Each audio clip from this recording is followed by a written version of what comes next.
Welcome back to the Investor Professor podcast. This is Dr. Ryan Peckham, and this is episode 89. On today's episode, I am lucky enough to be joined by Barbara Sloan, who is the author of Tipped Finance, a book for those in the service industry, which is a industry that is completely, the people who work in that industry are completely overlooked. And so we talk about at length all of the financial tips, strategies, things to be aware of if you're somebody who's in the service industry, and especially if you know somebody who's in the service industry, this would be the perfect episode for you to share with them just on the things that you need to be aware of when it comes to working in that industry. So Barbara is tremendous. She has worked in almost every service industry possible, and I do mean every service industry possible. And so I think you'll really enjoy this conversation. And again, I just want to personally thank her for all the time that she gave me. I know she's busy, and I just could not stop talking to her, having questions. I found it fascinating, and I hope you do too. So with that being said, get your mind right. Let's get to work.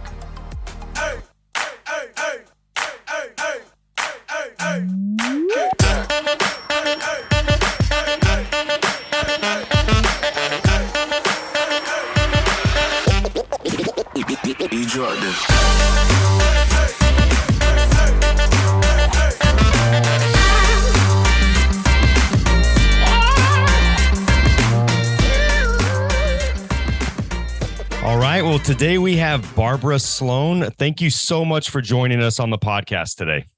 Ryan, I am so pumped to be here. I was so excited, or I am so excited to be talking to you because I have been doing personal financial planning for about 15 years. And when I saw your name and your book and the concept of working with people who are, in the service industry, it really made me stop and question. I was like, I've never really met with somebody who's in the service industry, somebody who gets a lot of their income from tips. And it kind of made me, it made me feel bad because I was like, this is a very underserved population when it comes to the financial services industry. And yeah, go for it.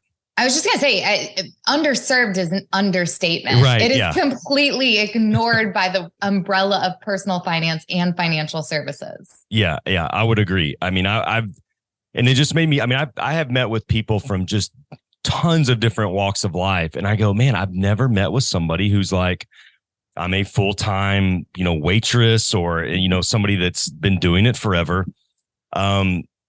And so I guess just because of your background and working in that industry, how did the finance piece of that dawn on you? Yeah. So for me, I'd say there's like two pivotal moments for me. The first was in 2013. I moved to New York City with like $700 in my pocket with my wife. And I got two jobs when I moved to New York City. The first was working nights at a bar called Coyote Ugly. I don't know if people know it, but like you sing and dance on the bar. Yeah. You hit your patrons, you get girls to take their bras off. It's a good time.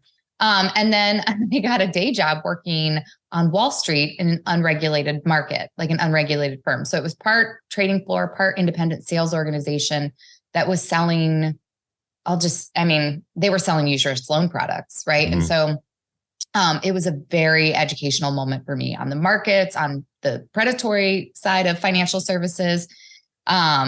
Just the culture, man. After our third trader was shipped off to rehab, I was like, this is so toxic. I'm going back to bars and construction. That's so great. Yeah. Wall Street was more toxic than working at Coyote Ugly. That is a pretty wide scope of education. It's, I guess the Wolf of Wall Street, right, is what people are going to reference in their minds, Yeah. And they're not wrong. It's an apt reference. Gosh, it's just incredible. And I think about being in that industry and having to deal with that. I don't get it as much anymore. And I've mentioned this on the podcast before, but like when I started my business, my personal practice, it was right after Bernie Madoff. And I got that question every single time I met with somebody for probably 3 or 4 years. And then it kind of fades into the background. But every 10 years, you're going to have something that comes up that brings us like FTX today, or all these. So I just think that's such an it had to be so interesting going from working at Coyote Oakley, working at Wall Street and going, geez, this is pretty toxic, you know? So then I left Wall Street and I got a job at the construction company that I now own. I was employee number 3 or 4. And I was tasked with setting up HR and the finance and accounting department, which I had a history in. But HR I had never had before. So I had no idea what they did. I had no idea what a 401k was. I had no idea what paid time off was. I had maybe had health insurance once before then. And so it was really in seeing these benefits and how they supported the financial life of the employee. That was sort of just like a little bit of the aha moment. And then on the other side, we were working with this really high net worth clients because the construction company that I own is like high end renovations. Okay. And so getting to have those conversations with, people who are multi millionaires, billionaires about some of their biggest budgets and how they view money. I was like, oh, it's these benefits and this mindset that is keeping people in my industry from building wealth. And yeah, go ahead. Yeah, no, I was going to say, because when you think about like just having benefits, right? When you have health insurance, when you have a retirement plan, when you have this floor underneath you, right? And it takes the mental kind of worries or anxiety about it. It takes those away when you have those benefits in place. Whereas people who are in the industry, in the service industry, they don't have access to a 401k. They don't have access to paid time off. Even if their state mandates it, it doesn't work out cash flow wise for them. So anything that happens to them, they're being pushed back behind the starting line. I like to make this example of like 2 people going into the bar. We'll call 9 to 5 Jason, right? Okay. 9 to 5er, when he rolls up to the bar, he's spending what he has left over. He's spending net dollars. Right. Whereas a service worker, when they're rolling up and they're spending money, they're spending from the gross, right? None of their safety nets have been taken out from that money. So any framework they have around their spending, which they probably don't, is not applicable. It's not the math that they should be using. Yeah. So. Well, and plus I would think too, if you're getting paid a lot in tips and things like that, right? You're dealing with cash. So it's kind of easy in, easy out. Right. Yeah. You just, you move it from the left pocket to the right pocket and you spend out of the right pocket and you hope the left pocket gets full. I mean, I would think that, you're not really saving or, that maybe you're just dealing with cash all the time. So, and you were talking about financial services and the personal finance umbrella, kind of not talking to this industry. And I think that's one of the really important things is that for most people, they know how much money is coming in. For people who work in the service industry, they have a fluctuating income. And so you have to deal with your finances in a very different way. It's almost more like corporate finance planning. It's almost more like teaching them a different way to budget. And so over the past few years, as I was like doing research for the book and interviewing service industry professionals and building out my coaching practice, I came across a few people who actually had sought personal finance advice. And the advice that they received was to just get out of the industry.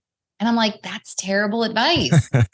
We're taking the people who are this close to finally getting some good advice and we're shipping them off to other industries. Right. Yeah. My advice to you is to find another job. That's not really what I was looking for.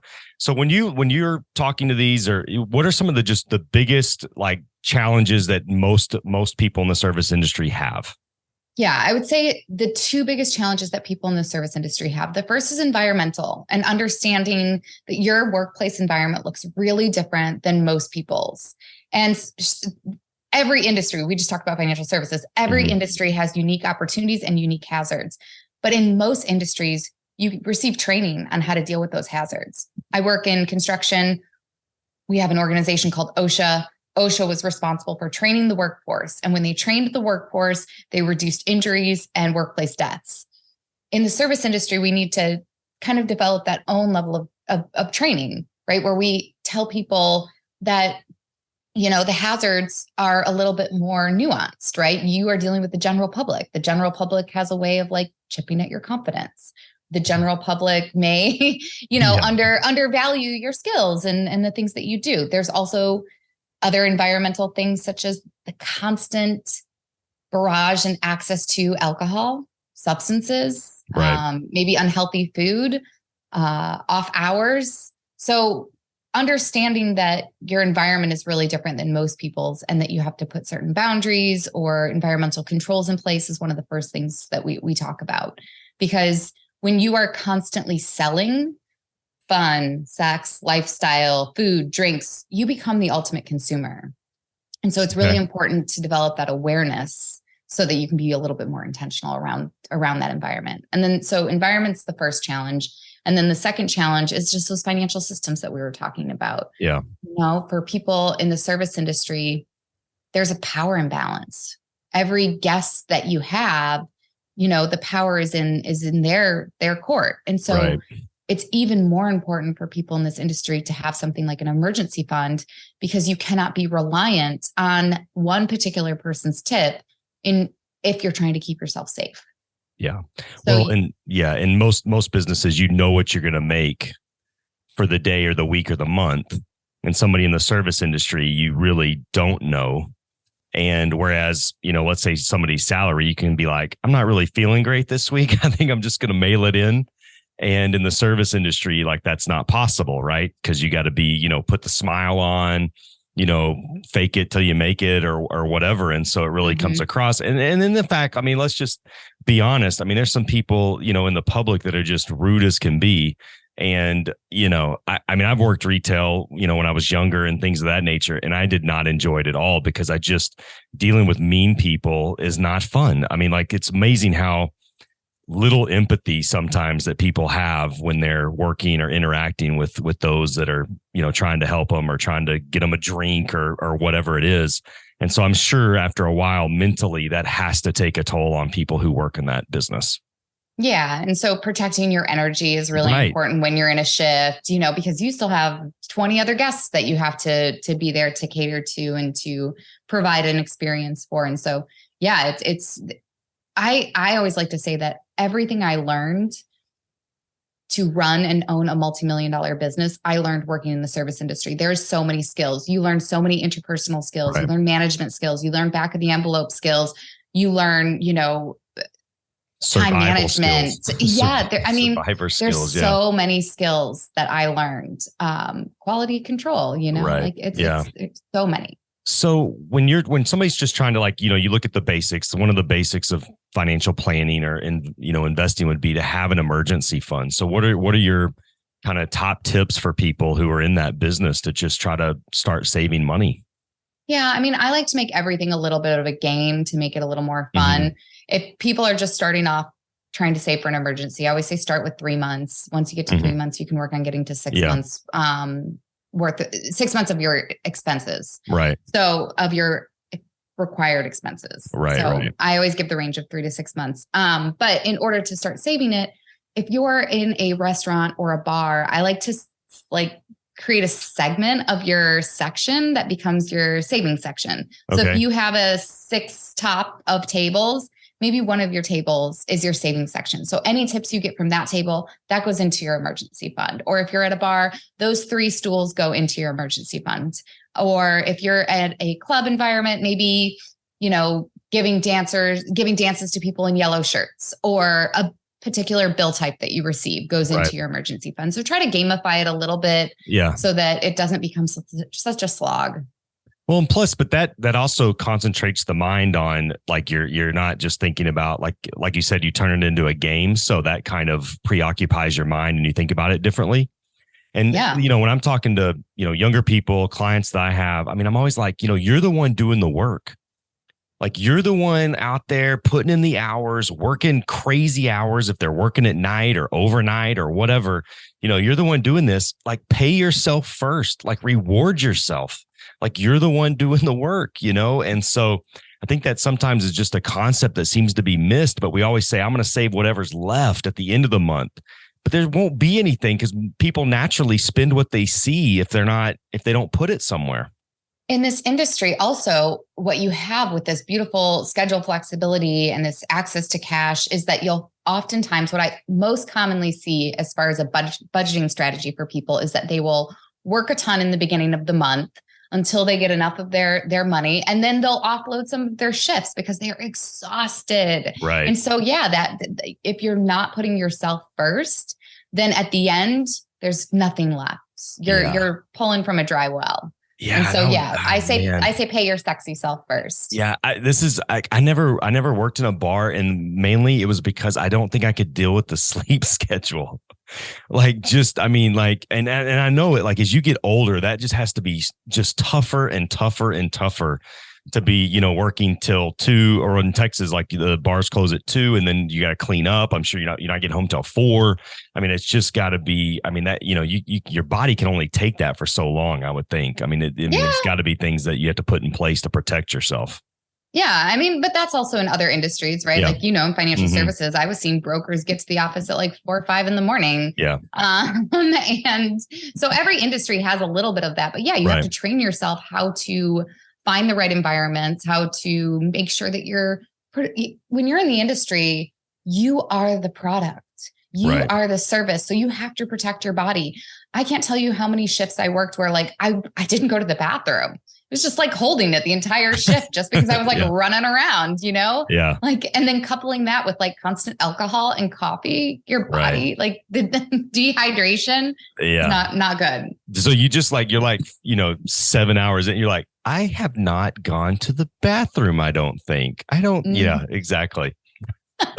Wait a minute. There's something I have forgotten to do. Oh, that's what it is. Yeah. Well, it's crazy because when the mindset of putting yourself first, paying yourself first means you are putting yourself first. Right. And that does not come naturally to people who are in service-oriented positions. They are literally ignoring the things that are happening in their own body to put other people first. So it's an even harder hurdle to teach that pay yourself first, pay yourself first. Yeah, I can appreciate that. And I would think really too, I mean, getting to where you get to the point where you set up a retirement plan for yourself is probably really hard, like a Roth IRA or a traditional IRA, because you got to have at least a financial awareness that you're not doing that, which I think, I mean, unless somebody in your life is telling you, we already addressed that the financial services industry isn't talking about this to these kind of employees.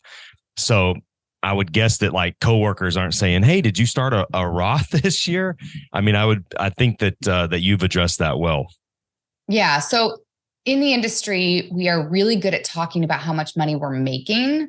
We are not good at talking about where that money is going unless it's on something flashy. So no, there's no talking, there's no modeling of saving or money management or investing. My investing chapter in my book is by far my favorite chapter because there's 2 pieces there. One is building people's confidence. If you are smart enough to ring in and split a 10 top of checks, you are smart enough to be investing. Right. If you can remember the difference between 7 different types of red wine, 7 different types of white wine, then you are smart enough to be investing. Right. And I use my entire chapter is an analogy to the bar. Investing and wine are very, very similar in that you can get way into wine. You can get super, super, super into wine. Right. You can talk about region and body and tannins and notes and mouthfeel and age. And you can get so far deep into wine, but you don't have to get that deep into wine in order to have a great wine experience. And it's the same for investing. Yeah. You can get way into the weeds. You can look into PE ratios at Forex, like bell curves, like there's so many ways to get so deep into so many different ideas around investing, but you do not need to get that deep into investing in order to have a great investing experience. Yeah. So for like my people, I'm talking about buy and hold, low cost index fund, S&P 500, S&P 500, or buy the whole damn market, ride the whole ride, make it easy. Yeah. Because for service industry people, the 2 biggest determinants for them to build wealth is the amount that they contribute and, making sure that their fees are low. Right. Those are the 2 most important things for them to have success in investing. Yeah. And they can ignore the rest of the noise. Their income is already volatile. They already have enough risk in their income side. They don't need it in their investment side. Right. Yeah. That does. That does hit home, especially when you think about just kind of the chapter we're kind of in right now as far as investing with all the crypto stuff and kind of the mania that created. And there's some real people that got hurt on that. I mean, there's some real people that lost some real money that really couldn't afford to lose that. And this financial education is key. And it's not just service industry. I mean, I have doctors that have gone through pre-med, Med school, never won finance class. Attorneys, they were poli-sci majors in college, went to law school, never won finance class. I mean, it's kind of amazing that we just don't have like general financial education. Some states are actually passing that now in some high schools, which is good to see.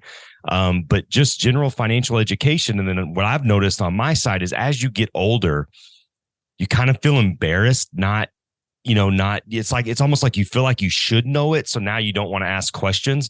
And as people get older, they're like, they almost don't want to talk about it, which they totally, should feel comfortable just being able to ask some questions about. I mean, it's a big deal.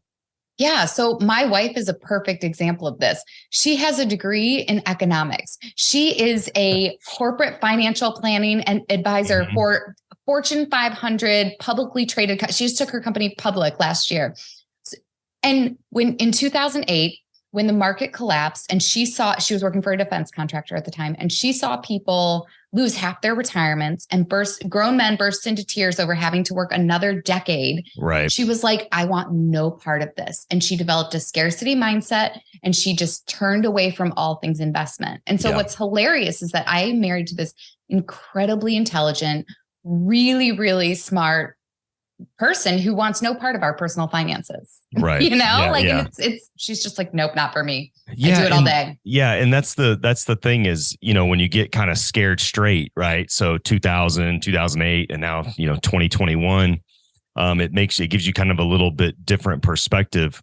And the one thing that I notice just doing personal financial planning for people is, unfortunately, if you wait too long to start saving and investing, later on, you have to be riskier than you want to be because you didn't save enough in the beginning. And that is a dangerous place to be. Yeah. And I think for a lot of people, our service industry has really bad PR, like terrible, terrible PR. People think of it as like a moral or ambition failure. They think of it as a very transient position. But I also like to think about the waste management industry. Cause like when I was growing up, I remember my parents being like, don't be a stripper, don't be a garbage man. But like waste management, they got their act together. And now those people talk about like, oh, they have great benefits. They get paid really well. They're home by 3:00. They get a workout in lifting all those bags. They know all the neighborhood dogs. Right.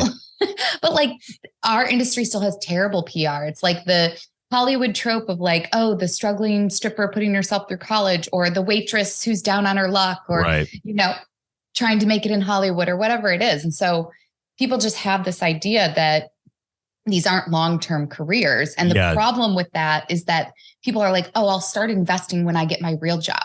Right. Or I'll start investing when I'm making more money. And we know that just doesn't happen. Yeah. Yeah. And that time passes and all of a sudden it's 5 years later and you're still kind of like, oh my gosh, I should be here. So I have kind of a weird question for you. Who are people that the public should be tipping that they don't? Yeah. That's a great question. We know that we're supposed to tip waiters and waitresses or whomever, but I know there's got to be a sector that like the public just doesn't realize that like they live off tips too. And they're kind of like just overlooked. I mean, what sectors or what examples do you have of that? Yeah. So I really focus in on those people who work in restaurants, bars, and club atmospheres, because they are the only sector of employees that are held to an entirely different sub minimum wage of $2.13 an hour, which is absolutely horrifying. Right. So if you are going to a bar, a restaurant, or a club and you are not tipping I like to say, if you're spit on, sued, or stabbed, maybe you can forego the tip at your guest experience. But otherwise, you should be tipping 20%, especially in this inflationary environment. Correct. Yeah. So those are the people that I focus on and the people that have my heart and that I'm the most passionate about helping. But there's also two other areas where tipping is very common. One is beauty and body services. So places like your massage parlors, your nail technicians, your barber, your hairstylist, your tattoo artist, anywhere that you're getting a body service, a face peel, like you're getting hit with banana leaves. I don't know. Whatever you're into in body services is typically an environment where you want to tip. The second one is transportation and delivery services. So if you're getting a piano delivered to your 5-floor walk-up apartment, that's a great time to tip somebody. Yeah, right? I would think. Yeah. Buy them a back brace. Exactly. So movers, taxi drivers, your Lyft driver, people who are picking up your bags at hotels, the sky cab. If you're utilizing the outside sky cab at an airport, throw them a couple bucks per bag because you're not having to drag your stuff through the airport. Right.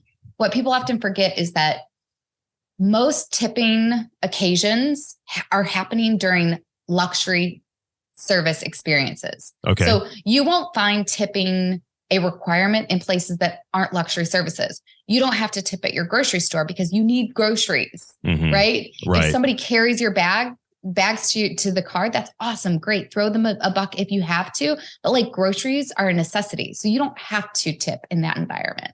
Okay. Whereas if you're entering into a luxury service-based establishment, you're choosing to go there. And so if you can't afford to tip, then you really can't afford to be going to those establishments. Yeah.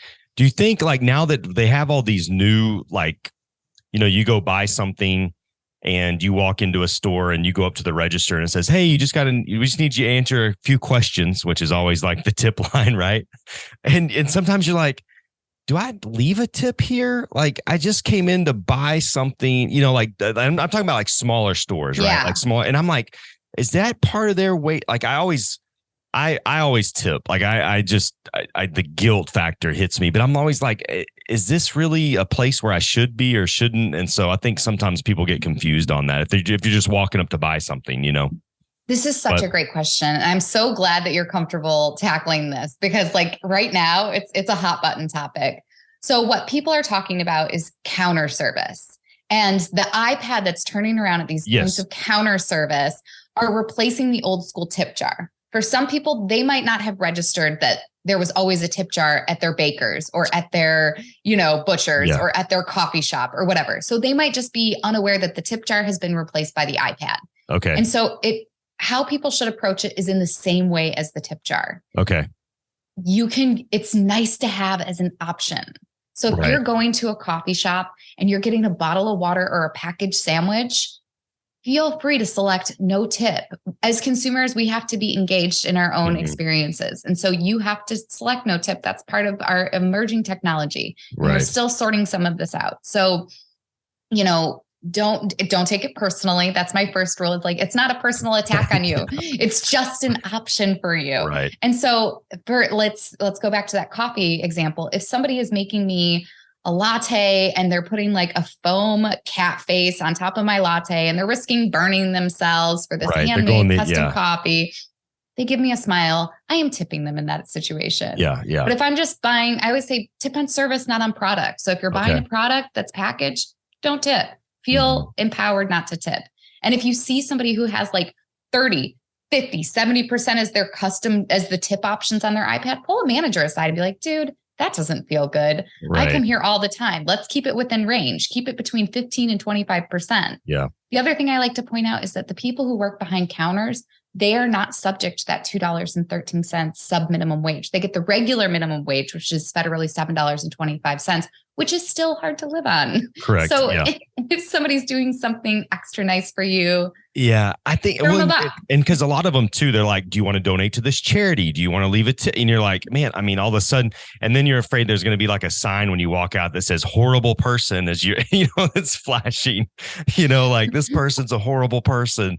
They didn't. Eventually there'll be some sort of like social, like we get some sort of social score where hitting no has like reduced our score. No, I hear you. Exactly. All of a sudden AI is going to start announcing, you walk in the door and it goes, horrible customer entering now, horrible customer entering now, but it is important. I mean, I think because I think genuinely most people, I mean, obviously, they want to feel good about helping out the people in this industry. But there's just so many different cultures, different things, I always think about like hotel people. Do I leave something for the people who clean the hotel rooms? Do that kind of thing? I mean, I'm literally zero idea how they get paid.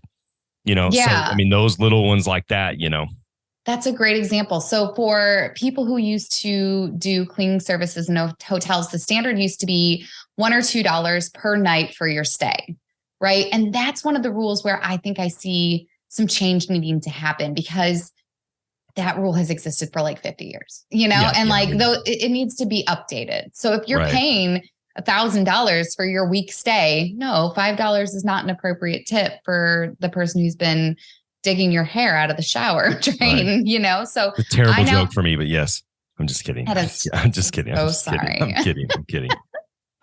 But so for me, I've upped that to $5 a night or $3 to $5 a night. I think there's some situations where we need to shift some of these old ideas. Like we used to not tip owners. And I think that's another one that's changed. Whereas if you're a beauty operator and you're, owning a salon or a bar or something, I think now it's appropriate to tip the owners of those establishments. I've had some local businesses in my area where I've started tipping them big, and I'll actually have a conversation. I'll go, your prices are not high enough. I mean, I'm a business professor. I mean, I do personal finance. I teach finance, business, entrepreneurship. And I'm like, you're not charging enough. Look, you have to charge more. And, and so many business owners are like, if I charge more though, I'm afraid people won't come in, that I'll lose business. And I go, yeah, but I mean, you might lose 3, but I mean, you just have to look at that. I think that especially coming out of COVID and how scary that was and how many people lost their businesses, I think that, some of the businesses kind of run the risk of man, you deserve, you provide a great service, great product. Your business is very good. Charge what you're worth. I'm so glad you said that because I consider the service industry to be a keystone industry, the backbone of our economies and communities. There are more than 5.5 million people working on tip-based income in the second largest employment sector in the United States. Yeah. And what I hear most often when people complain about tipping is, why isn't the employer providing them with a fair and living wage? Right. And I'm like, that's not this industry. So if we go back to the history of tipping, sure, it's super problematic. It was popularized after slavery ended because olden-timey employers wanted to continue to profit off the backs of their Black, brown, and uneducated workers. Mm-hmm. But that's not the employers that are there today. The employers there today are providing great services to our community. These service-based establishments prop up our real estate valuations, which, as we know, is the second most common way that Americans build wealth. Right. Yeah. So it's very important that these industries do well. And the owners, in allowing tipping, are actually in some ways subsidizing our costs. They're allowing us to pay their employers directly, as opposed to including all of the markup of employer provided taxes, employer taxes, or the markup of overhead to run benefits. It's expensive to run a 401k. It's expensive to have somebody in HR to manage the compliance of all of these things. Or just the employer side of health insurance. Exactly. It's ridiculously expensive. So when you're tipping, you have to remember I'm getting to not pay $40 for this burger. And instead I get to throw this person some money directly. I get to feel good about participating in this person's livelihood. Right. And that's good. Yeah. Participating in this person's livelihood is a very, very good way of putting it. So when you're talking to people in the service industry, what are your top 3, these are the things that you have to do for yourself? Yep. So the first thing is absolutely some mindset work around paying yourself first and understanding that nobody is going to rescue you. This is stuff we have to learn. And SIPs, which is the acronym I use for service industry professionals, they age into the most economically disadvantaged population in the country. They are twice as likely to experience homelessness and poverty. A big part of that is because when you work on a fluctuating income and you don't know how much you're making, you don't know how much to claim. And when you're not claiming your income in full, you're not on the receiving end of some of those government provided safety nets, which means unemployment, Social Security. Social Security is such a huge safety net that our country provides. And Social Security was created right after the 401k was created, when the government realized that there were people kind of falling through the cracks between pensions and 401ks. And so Social Security was created. The only sector of employees that still fall through the cracks are service-based employees because they're not, they don't know how to claim all of their income. Well, and also because their income is cyclical or not the same, it's got to be much harder to get a mortgage. It's got to be harder to get a car. It's got to be harder to keep your credit score up. I mean, all these things that kind of feed on themselves in a negative way. 100%. Yeah. The housing one is a huge one. So Yeah. for people who aren't good at saving, they will not have the ability to, save for a down payment because of that fluctuating income. And the same thing, they will not get decent rates on a mortgage. Correct. Because they will not have 2 years of solid, tax returns to show a steady income. Yeah. And plus when you're, living off tips, or that's your primary source, I mean, trying to save up, let's say $50,000 for a mortgage probably just seems like Mount Everest times 10 of like, how am I ever going to get to that number? Yeah. I mean, I think some of this is also like when you're used to seeing your income come in singles and dollar bills, it's a big hurdle to feel like it'll ever accumulate. Right. And so you have to, a lot of this is like of my coaching work is like reminding people that your money is real and it has potential. And so some of that comes with tracking so that you can really see the potential of your income. Because what I find in this industry is that it's not typically an income problem. It's a money management problem. Yeah. It's a mindset problem. It's a behavioral problem. Yeah, it's everywhere. I mean, if you look on Instagram or any, pick a social media, I mean, I see people, they're saying, this is how much I made tonight. This is how much I made this week. They're using, money counters. They're, making it so flashy. And it's like, well, how much of that did you keep? What did you use that for? I mean, it's just absolutely ridiculous, Did any of that go towards health insurance? Did any of that, did 20% of that go away for taxes? Yeah, we need to have people like, I'm gonna feel myself just like paying my, my mortgage and showing how much I'm actually moving into my investment account, maybe something like that. Those are the videos we need. They really are. Can I get? Can I watch people count their money? Yeah. Can I get a Nicki Minaj song playing in the background while I pay my mortgage? Will that have the same impact as just making it rain or whatever? Unbelievable. It's the content we need. I'm not sure if the algorithm will. Yeah, I'm not sure the algorithm will love it, but yeah. Yeah. So the first thing like I tell them is to start tracking their income. Okay. Right. And tracking your income, tracking your expenses is really important. Like I was talking about with my wife, when she's doing financial planning for, publicly traded companies, you have to take the same, when I ask her about her budgeting cycles, right? What do they do to manage their money? Because corporations never have the same amount of income or the same amount of expenses every 2 months in a row. What do? They set targets, they track, and then they look at the trends. Right. Yeah. That's what you have to do when you're in a fluctuating income environment. Oh, that is such a good point. Because one of the things I try to tell people too is print out your bank statement and look at what you spent money on. And most of the time, the people who do that, they go, who stole my debit card last month? Who was that? I don't remember spending that. And I think again, going back to service industry, if you deal in cash and you pay in cash, then you really don't know what you spent it on.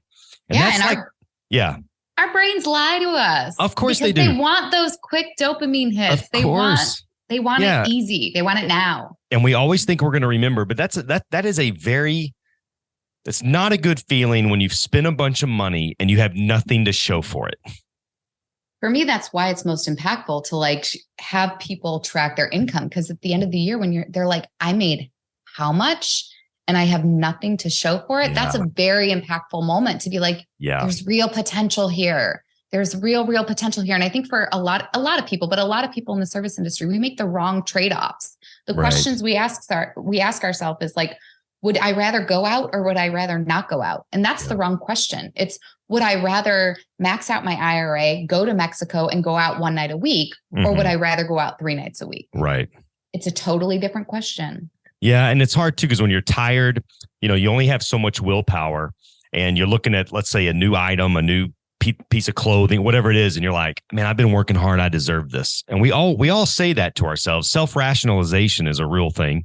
I deserve this. I worked hard, but we're all working hard. And it's, but you're the one, and it goes back. You're the one working hard, man. Put something back for yourself so you give yourself options later on. You are on your feet all the time, and you are going to deserve those golden years of sitting in the hot tub and having some hammock time. And so like the only person who's watching out for future you is current you. Yeah. And, if you're just doing everything for the here and now, so going back to Social Security, the average payout for people who were claiming their income in full in 2020 was $20,000 a year. Yeah. That is terrifying. And then when you think about this industry as people who aren't claiming their income, that means that means these people are trying to live off of $10,000, $15,000 a year. It's brutal. I think the average Social Security check was $1,300 a month. Oh. I mean, it's a rough number.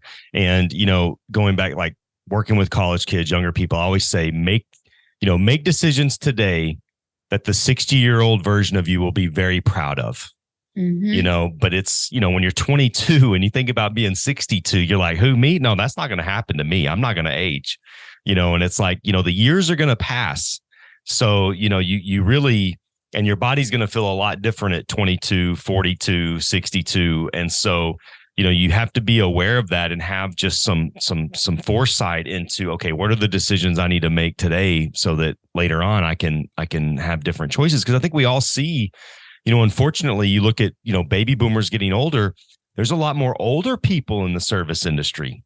I think we all go into restaurants or we go to places and we're like, man, I can't believe that person's still, that person's working here. I mean, it's a sad deal. I mean, it's very unfortunate. Some of it's sad because the financials behind it. But I think if we were to flip this and we were able to get these people the financial literacy that they need, and we didn't see that sad financial component, right, it would look a lot different. Because if you think about this industry for somebody who is maybe only working 10, 15 hours, oh my God, what a compliment to retirement, right? You get out of the house, you get to move your body, you get to meet new people every day. Social interaction. You get to talk about all the stories and the crazy things that happen throughout the course of your 60 years of life. Like it is the perfect job for people. Yeah. And there's a big difference between working because you want to and working because you have to. 100%. And you can almost read it on their faces before you ever even talk to them. Mm-hmm. Yeah. Much different deal. That's a big part of the mission for me. And like, I have a full-time job. I own my own company. I'm a busy lady. But writing this book and working with the coaching clients and, doing podcast interviews and speaking gigs. And I go to bars and clubs and restaurants to give talks. Yeah, I'm so passionate about this because you're so right. What you said in the beginning, this industry, this community has been neglected for so long. Yeah. And they're so important to us. Well, and your passion definitely comes through. And I think that, when you have that kind of passion, people are willing to listen to you. It makes a big difference in just people kind of dropping their guard a little bit to kind of open themselves up to the suggestions that you have for them. And of course, with your background, being able to have somebody who's been there, done that, and can like say, hey, these are some of the potholes I stepped in. You might want to, take a big step over them or just go, go to the left or go to the right and not do this yourself. And so I think it's pretty amazing because you keep working on yourself. You keep challenging yourself. I saw you doing some stand-up comedy videos, which I thought was great. And, I teach colleges, teach college students, and I always say, man, I could do open mic. I mean, I got 19-year-olds just staring me blank in the face, but just tell us, like, how nervous were you the first time you got up on stage? So, I'm not sure if this is going to be a YouTube video or not, so people might not be able to see me, but I am white. And the first time I did stand up was in Harlem and to not a white crowd. Right. And I was making personal finance jokes. Right. White and blonde, by the way. White and blonde and wearing a Patagonia zip up that said Patagonia and talking about personal finance and money. And the person who was handling the open mic got up after me and they were like, Did this white lady just get up here and talk about how much money she has? What an idiot. Yeah. Is there a video camera somewhere? Like, is this one of those, shows? Oh, so it's not been smooth sailing, but I did a set at Gotham Comedy Club and that was, so the promoter was like, oh, there'll probably only be like 7 or 8 people. Right. The show was sold out. It was 300 to 400 people in a packed house. It was terrifying. It was truly, truly terrifying. Well, you've promoted the book. You've done all these things. I mean, you've spoken a lot, but that's such a different environment. I mean, that is such a different environment. And I think you're right. Being in front of 19-year-olds, you're prepped. You're ready to get up on the stage. Like you are already prepped for that criticism or the jokes to not land or whatever. You can handle it. Oh yeah. A lot of former students listen to this. So I'm just going to say a lot of the jokes do not land. They do not. They just go right out the window. I always tell people, like, teaching college students is like aging in slow motion. And you'll have a joke or something that you've said for years, and then all of a sudden it stops working because they've aged out of it. The reference is gone. And I'm like, oh man, I gotta, because you think about somebody who's 20 years old, they were born in 2003. And you think about that frame of reference of what they've, and I think about, like, we'll take it back to service industry. If you're born in 2003, your first memory started during the financial crisis. You've had school shootings your entire life. And then you almost get out of high school and you have COVID. And so, you're starting in these service industries and you're like, it hasn't been rosy for those 20 years in this country. And I think if people would really kind of sit there and just kind of think about that, they would treat younger people differently. And, because they always say this generation's lazy or whatever, but every generation has lazy people. Every generation has hard workers. It's just the way that it goes. There's smart people. There's not smart people. It's just, every generation has those people. Yeah. And I think for those 20-year-olds who are just entering the service industry for the first time, like, a lot of them are probably entering it because they do feel like they need something easy or an industry where they can be themselves. And this industry, that's what it's for, right? Like, this is the one industry that lets people be authentically who they are and celebrates them. Exactly. Well, and plus just, you think about COVID and not getting to go to high school classes or college classes. And now this is like their first opportunity to really interact with people. Yeah. And so, it's a big deal. So do you have any other suggestions or things? I know we talked about the saving money, paying yourself first, but what's the second thing you have people do after they get past that level? After they start saving? Yeah, after they've done their emergency fund and all that, like what's your second thing that you try to get them to do? Is it the retirement account? Is it investment? It's usually retirement accounts, but sometimes I try to do that depending on the person's mindset. Right. I like to have them do that in tandem because, debt is often a part of the conversation as well. Right. And it's not something I like to focus on because debt is just something you have and you work through, and it's not something you are. People feel a lot of shame around their money. They feel a lot of shame around debt. And I don't like to operate around shame, especially around how you make your money. Correct. And so debt can be a part of the conversation, but it doesn't need to be a big part of the conversation unless it's like 20% hair on fire debt, know? Right. So for most people, if they have debt, I'm talking about investing and paying off debt at the same time. And so for me, my rule of thumb is let's start around 20%. Let's put 20% towards our savings and emergency fund and another 10% towards investing for the future. Right. And if that 10% of investing for the future is like 5% to debt, 5% to future, that's okay too. Okay. But I think it's important that people watch things grow. So even if you have debt to pay down, like behaviorally from a mindset perspective, it's really important for people to watch things grow. Yeah. And also too, even if you're paying a little bit on debt and you're saving, you're kind of separating out and your net worth is actually going up. But you're right. The tracking piece is so important for people in that industry. Just to get to start tracking and seeing where your money's going is absolutely crucial. Yeah. I also like to tackle mindset a lot because I think that the behavior is so much more impactful than the math. Of course. Yeah. So for me, building an abundance mindset for a lot of people in the service industry have a scarcity mindset. And the thing I like about mindset work is that for the most part, it's free. You can tackle your money mindset in a lot of free ways. The first way I like to ask people to tackle their money mindset is like with mantras. One of the mantras that I used was money comes easily and frequently. When you work in the service industry, money does come easily and frequently.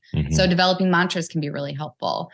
Having a gratitude practice. Gratitude's great because it tricks your brain. If you're focusing on what you have, then you're not focusing on what you lack. And so you're creating a little bit of an abundance mindset each time you focus on being grateful for something that you have. The next piece is charity. This can cost some money, but again, this does a trick to your brain. If I have enough to give, then I have enough. And so you can give money, but you can also give time. You can donate some things out of your house. You can, babysit or cook for somebody. So charity is wildly helpful in building an abundance mindset. And then the last piece is identity, building an identity around the financial person that you want to be. I am saving money, so therefore I am a saver. Adopt that identity as a saver. Right. I have invested, therefore I'm an investor. Adopt that as part of your identity. I think those things are really important to building wealth. It's such good. Yeah, because it's not just wealth of the pocketbook, but also wealth in your mind. Like one of the things I like to distinguish between some words that we hear here, but you'll hear somebody say I'm poor or I'm broke, right? Broke is a state of wallet, poor is a state of mind. You have to kind of break those, you have people say, well, my family's never had money. I'm not going to have money. And I'm like, well, you could be the one that changes that. You could be the one every family has to have somebody who's going to change the cycle.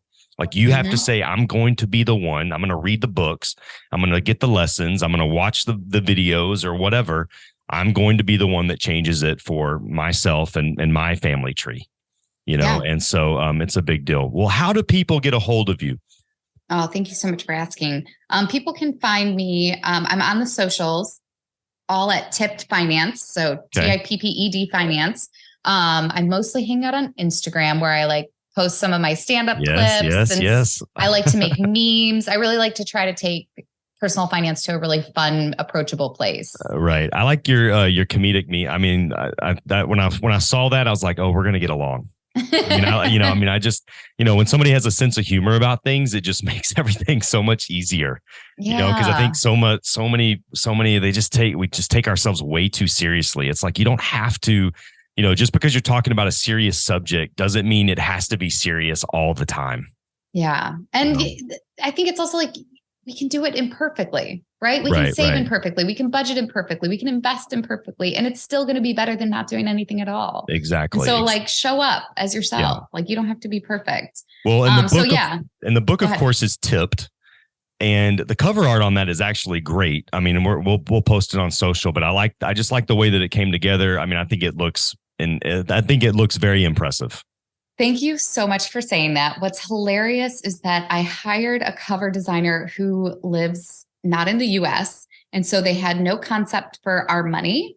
And when they were designing the jar, all of the coins in the bottom of the jar, the nickels were tinier than the dimes and the quarters were copper, the pennies. It was hilarious. I was like, oh, I would have never thought to make sure I hired a US based designer to do a money book. So that was a fun learning moment for me. Well, And it probably stressful because at that time you've probably already written it. It's probably taken a ton of time and you're like, oh my gosh, now the cover, it takes a lot just to pull that just to get that going, but Tipped Finance is the book. Tipped Finance everywhere on social.